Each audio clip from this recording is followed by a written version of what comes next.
But this is the kind of stuff that fascinates me when you watch it, because there's so much more going on always. So this too is interesting to me.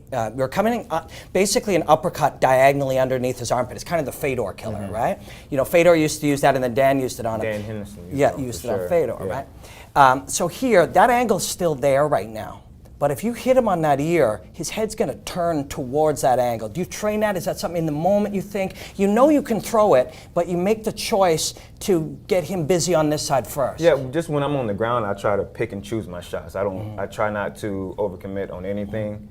Of course, if you hit somebody on one side, they're going to try and protect that side, and then all of a sudden they leave the other side exposed. So I was just mixing it up, having them confused where he didn't know which way I was going to go.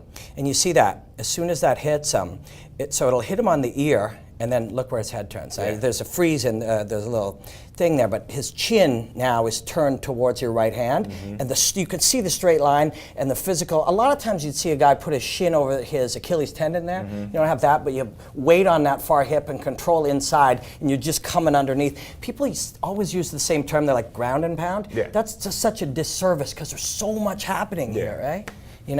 And then you're able to get them done from that angle. And you see the impact you can generate from that hit.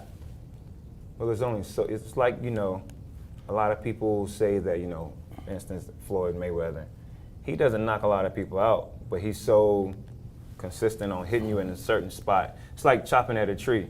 You chop at it in a certain spot for so long, it's going to fall down. So I knew eventually Gus was going to break if I kept hitting him the way that I was. Awesome. Okay, last one. So we got to obviously look at your fight with DC, because that's the fight coming up. And we start right away with the good stuff, right? And you've looked at this, I'm sure, thousands of times. No, I actually looked at it the first time about 2 weeks ago. Really? Yeah. So how'd you feel here? First of all, I want to say DC beat me hands down. I have no excuses. But I was kind of zoned out. I felt like I was someplace else. I wasn't in the cage like I needed to be, but I still went out there and did the best that I could do, being, not there, but not there. But that's the thing. It's like in those moments when you look at Gustafsson, you can see you're on it. And when you look at Bader, you're there. There's these moments like this where if something's not quite focused, how do you control that for next time that you're all there? Well, you just don't want the same results that you had previously, you know what I mean, and lose like that the way that I did.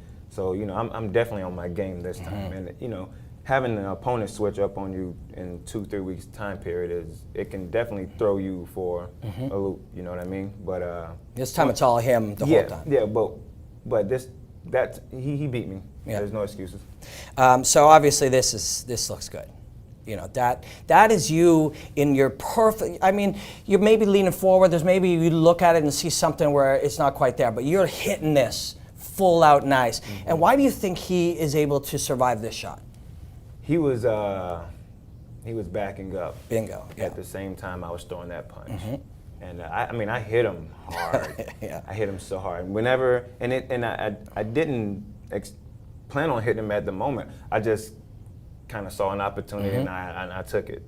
And he saw the opportunity because he saw my opportunity come. He knew he made a mistake, that's why he started backing up.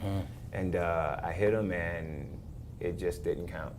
Well, it's bingo, backing up for sure, and I showed Dan this too, and he wasn't quite sure of the difference. He thought it was a choice in his mind, but you see him react right there, and he's just sliding away. He's just, in that last moment, he's understanding the danger. If he doesn't make that move, you're the world champion. Yeah. But even whenever you see me throw that punch, you see that I paused for a second. I even surprised myself that I hit him the way that I hit him, but I have never seen anybody go across the cage like that, except for what's his name, Heath Herring. Yeah, Heath Herring when Brock hit him. That was the only time. So I was shocked at myself that I hit him that hard. So then, because of that, and you're a finisher, you go on finishing instinct. You see this moment right here, right there. You see his eyes. He's back. Right? And he's focused on you, and he's leaning forward, so he's about to make a move. So right here is that sort of split second in time where you see him sort of capable of getting to your back, and that's the fight there, or that at least changes that moment of the fight. Yeah. I saw him, I was just about to throw a punch, as you just saw, and I saw him go down Yeah. for a shot, and I sprawled back at the same time. You know, Yeah. trying to sprawl and then throw a punch at the same time, it doesn't work. Yeah. And you see that he took my back. He jumped on the opportunity then, and he used it to his advantage. And your instinct to sprawl, if that was a double, it's the right answer, but it was a duck under. Yeah. And so in those moments, that's fighting. He was smooth with it. Yeah. He was very smooth Yeah. with the takedown. Well, let's look at the good stuff one more time. All right, let's do that. Yeah. But it's going to be an amazing fight to see you guys fight again. You know, he's an incredible fighter, and what you do is spectacular, and I really can't wait to see you guys get in there and do that thing I look again. forward to fighting him again. It'll be fun. Thanks for doing this with me, Thank man. you, I've really enjoyed I it. appreciate you having me here, man. Thank you.